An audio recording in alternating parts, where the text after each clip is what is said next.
समय का सदुपयोग करो, क्योंकि समय की जो शक्ति है वह अद्भुत और बहुत महान शक्ति है। किसी ने कहा है कि समय जो है वह धन है। आपके जीवन के एक एक पल में, एक एक क्षण में कुबेर की बेशुमार संपत्ति छुपी हुई है।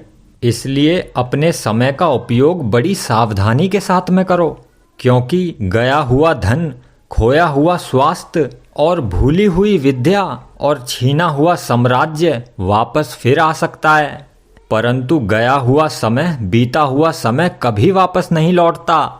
इसी चीज को दर्शाने के लिए एक चित्रकार ने एक समय का कार्टून बनाया, और चित्रकार ने समय का कार्टून कुछ इस तरीके का बनाया कि उसके आगे का चेहरा पूरा बालों से ढका हुआ था और पीछे की तरफ वो गंजा था और उसके पैरों में पंख लगे हुए थे।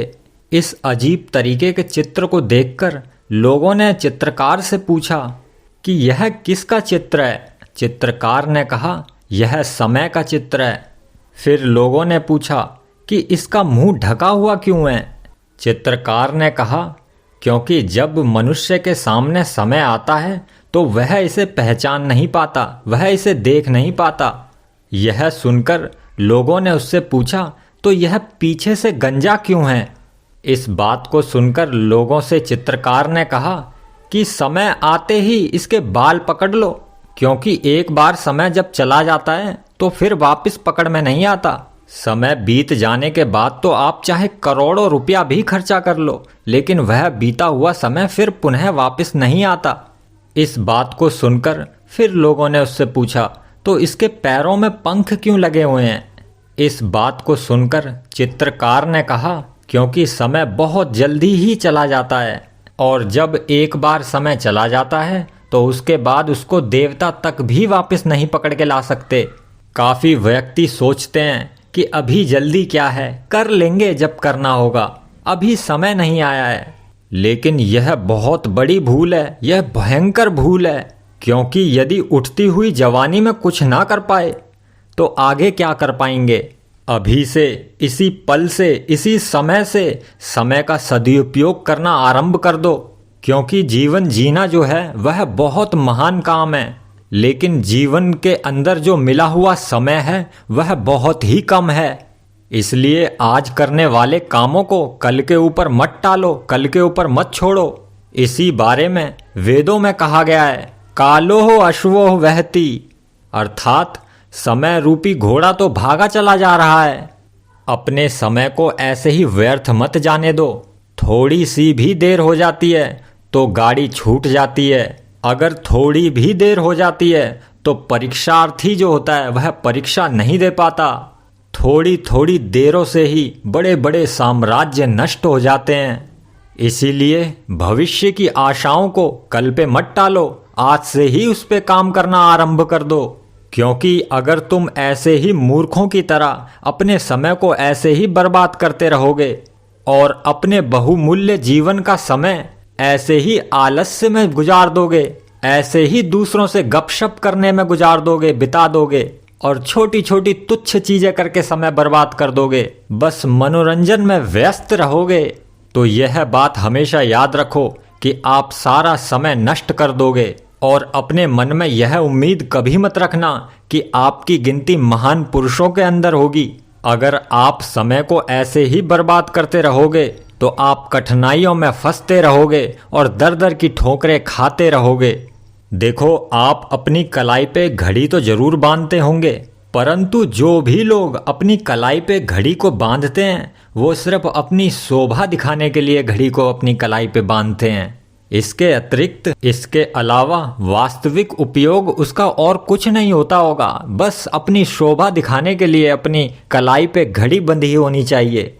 लेकिन एक बात हमेशा याद रखो कि घड़ी की टिक टिक जो है वह हमेशा आपको एक संदेश देती है, आपको याद दिलाती है कि उठो और मेहनत करो और पुरुषार्थ करो, क्योंकि पुरुषार्थ ही जीवन है।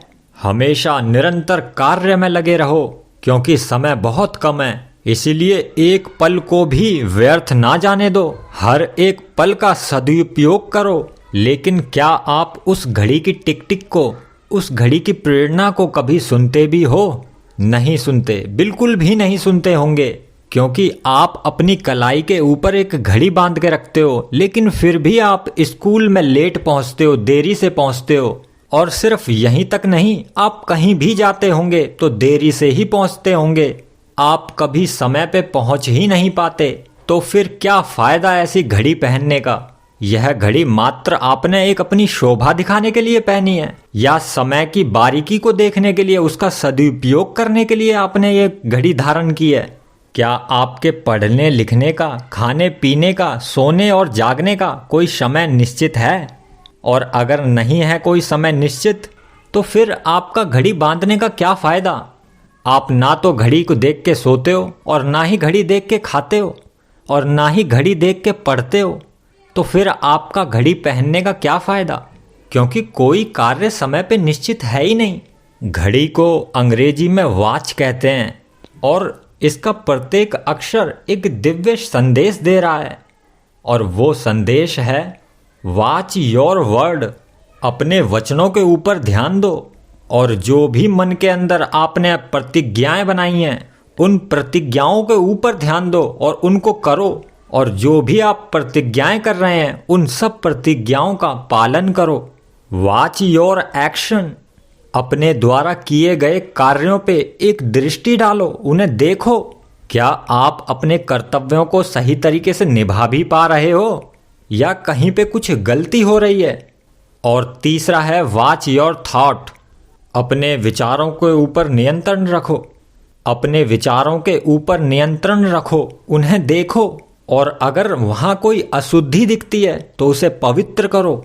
अपने विचारों को शुद्ध और पवित्र करते चले जाओ, और दूसरों के प्रति तो हमेशा कल्याण की भावना ही रखो। और चौथा है वॉच योर कैरेक्टर। हर रोज अपने चरित्र को श्रेष्ठ बनाओ, और गलतियों को ढूंढो, और जो गलतियां दिखाई दें उनको सही करो, और अपने चरित्र को श्रेष्ठ और पवित्रता की ओर लेके जाओ। और लास्ट है वॉच योर हार्ट। अपने हृदय को देखो, अपने हृदय में झांको, और देखो कभी आप नीचता में तो नहीं हो, कहीं आपके अंदर दरिद्रता तो पैदा नहीं हो रही, या उनसे मिलता जुलता कोई रोग उत्पन्न हो गया हो। अपने हृदय को निर्मल बनाओ, अपने हृदय को विशाल बनाओ, और हर प्राणी मात्र से प्रेम करो। और यह जो भी बातें अभी बोली गई हैं, ये सारे गुण अगर आपके अंदर नहीं हैं, तो आपकी कलाई पे जो बंधी हुई घड़ी है वह व्यर्थ है, क्योंकि आपका घड़ी बांधना जो है वह व्यर्थ है। आप समय के मूल्य को नहीं समझ रहे हो, इसलिए समय के मूल्य को समझिए, उसके एक एक पल का, एक एक क्षण का उपयोग कीजिए। इसीलिए अभी उठो और अभी जागो, और अपने जीवन निर्माण की योजना तुरंत आरंभ कर दो। ओम नमः शिवाय।